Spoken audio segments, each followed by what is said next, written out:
bang bang kani tawrisi mo kani kani leya pona ti jong mana si su zaman ngra mane ino omjalije agi hingon da thajaba jaingang dagi heglak pani abako ase phajare ko jaingang mana se asina okadra di khangde jenge sina oktraga la khajiga ma hapasu hapage adonga si jenganam semge na tawini adugi damakta jaingang mana se ai hingon dagi heglak pani mayam jengmina si adoga hauji amkamu ai nganam sembagi machan singdu mayam da jenghan lakke जायखं मना से लोइना चामदो खोतोरगा थमबनी हानादगी को अदुगा सी मथक सिगम को मागी हापदो मचन सिंदु चामदोगा थमबदो मुजिमिनरसी थम्मे मरोय मपांग हिंजे सिगा लोइना चामदोगा थम्मे जनम से जामद्रे जनम से गी जुमदा खजिका हो पतना सु लोइरब को अदुगे मल्लगा पोरे सिगा पत्थर कोना हेले से रमंदो किगे अदुगा तिलौ सु खजे मा हपचलनी मयांग मतोन सु जावरे सिंग लेरे करि करि हाबना बगदि खांगदे अदुगा से मोरोते को सु लेरे nga macha se sigare mata chana phangbai tare nga se sumaina phangde padigom jaudre ai ni pana ba padigom jaura kana hawbe hele da ma jaudre da padigom oina hape sida leira asinga siga uji am ko moi siga thum dangang jira moro haw ke duine ba ko asima chinjing jimu loina sem tuini se leire padigom se chame जी जन्म से सोए को अदुगा जे सिगा मो मयांग बा मतोन से मो खरा सोएरागे याम कुपना दि सोएद्रे सुम मयांग मतोन से सोएरे जन्म सोएरे तिलौ से सोए तिलौ जे खजिंग सोएदा बले सिंग जे जाम हाप खजिगा सुगायरा हापगे मोरो ते पसिंग सोइजलागे सिंग खि मा पान से स्वाइन डोक डोक सुगायरागा ने हापचल लगे मचन से लोइना सिगा लेरे जी padigom se hapsal ka machum se tare padigom se tenta orangya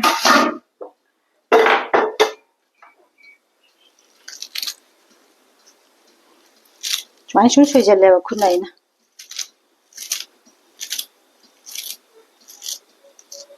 nga se ai ngarang ne phajana chamdo ga ne machum dala thana ma bani ba nga se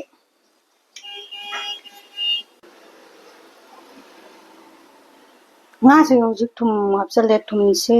chama juja se ma hapsale thum apa tung da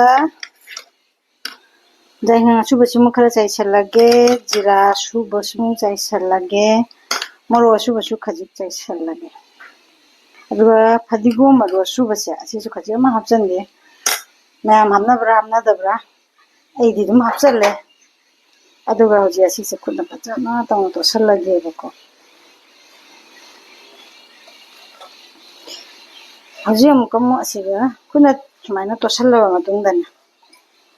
mas maroi marang soiraga thamise asi se amuk loina hapsal lage siga hawodro je mu amina tabisu aduga se hapsal lage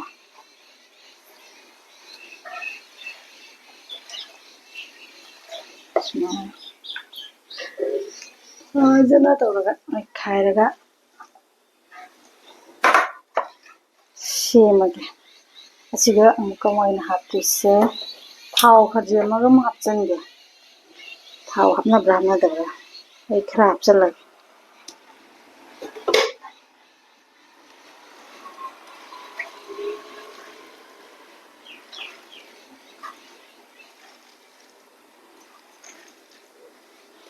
nga sidi hawgadaba nga malibako ado aina tawriba kutause aina tawriba kutausina hawni hawrodi kona charaga khangalage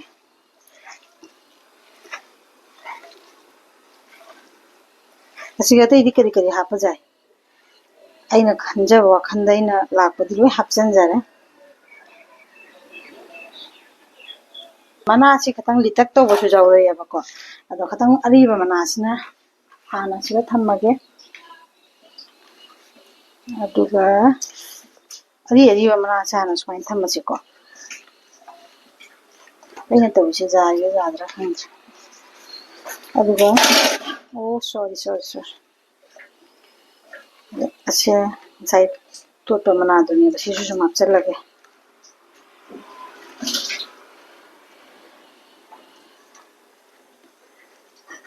시가 산도게 기합절로 잠을러가 근데 인가지 주말 잠도 많이 떠시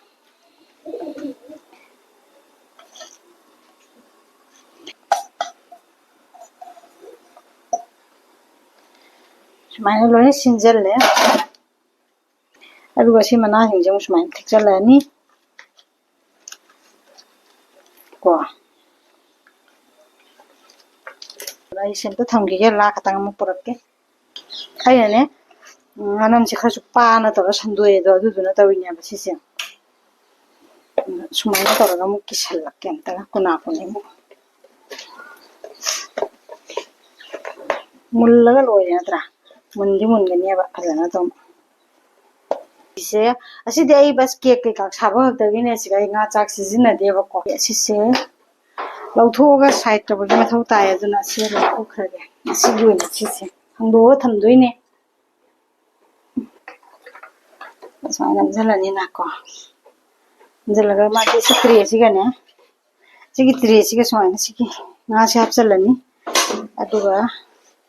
लौथारने बा को सिसे दुना केसु काइदे मासाइना मरांग मरांग ना जोंगी बेदो केसु काइरे बोरे सुसुन तौबिया अरे हुजिसिगा हपचलेको हपचलगा minute 30 कुनगुम्बा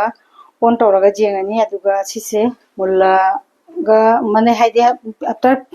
minute 30 कुननि मतुंग दे हांदोंगा जेंगबदने मुनली मुनदे तो जेंगागे मुनद्रगा नामको मुजाय जेंगासि कोना अदन मिसिनके से मै खुबंग बंग काने तौरिसे असि मिसिनदि सिसु सिजिन देबको आइदि केनाइदि कायबम न मथक्तै काबजानि मासे मथक्तै काना लेरमे मन मिसिनगसे मिसिनगसे खुबंग बंग ओर लेरमे आइने से ऑन तौइ काइनो टीजी जुमाइना ने तोमता टाइमिंग दा फोकनी काइन लेया पोनते जो मना सिसु जामनग्रा माने आइनो ओमजलिजे मैम सिरंगनी योंनि सि कादना लोइराइनि मोंधारे हिट चेकन बनी ने कुइने दि चंगदबने बसिगने तबे जेंगी मैम खुमै खुसम को कारे को आइने ने साइने मथक ति काबदु को प्लेट अमा हपचलगा कनो तोइना बको मथक के रोड की ngang से प्लेट के ngang ओइ सम ngang थोगा सान जेंगदा जेंगागे मैम लाइ चोप तोरे को से त्रिटिसिन प्लेट को के ओइ प्लेट को सा मा ओइदिन मंजू वाइने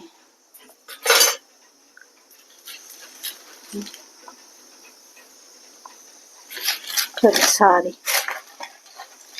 मुलबा जेंगा जब को मुंदी मुलंग मदवा मारे अतोप आइना साइदे nganam hai ko nganam joine ngatop joine ko ado sumaina toraga hangdoe hangdoga phang matungina yabadana mulle ko ado hoji asise akogi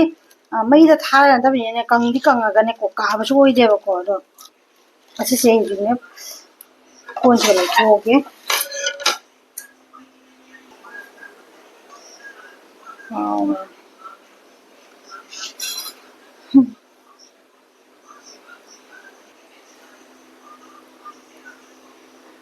how दो मैम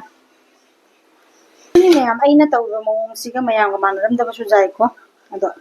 हाउदी हाउ तबदि नते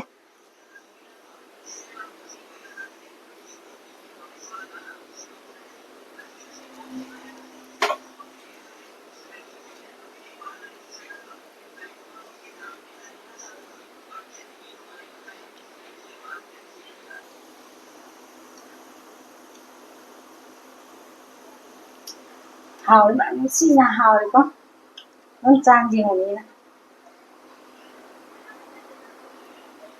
ए जामोदा माने को खल्ले को बाहर कंसंट्रेट दिलसन योगा तो मैम फाइनली आनम से लोरे को अतो हिंजांग थोंगे को हिंजांग हवाई थोंगे सिसु सोगले ना थोंबदि लोरे को आनम से लोरे सेमोन पिना बे सु खचे न सु जोमे बा को सिगा ना थोंबा हापे को हवाई थोंबो सिसु लोरे होजि आनम से मथरा हापसे लगे आनम ता हाय को इदि पाकनम पाकनम से हापे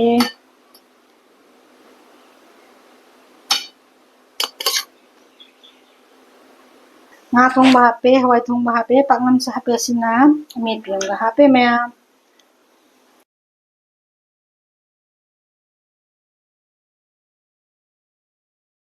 लोए ngasi mathel se sumaina tawraga hagadre jong please ai channel se subscribe to support to biramu like share subscribe to biramu thank you bye